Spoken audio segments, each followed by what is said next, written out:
Guys, I switched from this travel or toilet organizer to this travel organizer for my toiletries. Look at the difference. Dito kasi, when you put your things, it's gonna become bulky like that. Diba? Yung mga shampoo or conditioner mo na medyo ganito. Actually, tamad akong maglipat sa mga small bottles, but yeah, let's see. Pero this one is a big help for me. Kasi look at that. It has a lot of zippers. So, may pwede ka pang ilagay dito sa ilalim. And then, another here. Yung mga pwede mong kunin agad pag nagmamadali. So, I can put my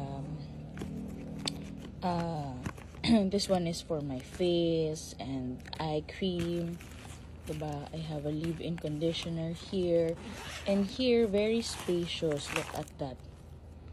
Ang daming malalagay. My comb. Yan. My comb. Diba? Foot cream.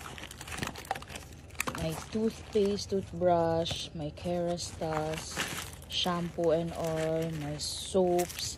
I don't know. Hindi ako makaalis ng travel without yung solid soaps. Usually kasi yung iba gusto na shower gel or liquid. So yeah. And when I try to close it na, ganyan siya, diba?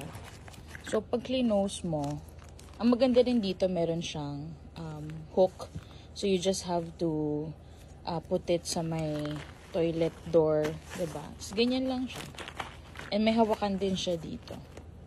See? Very spacious, but look at that. Meron pa sa likod.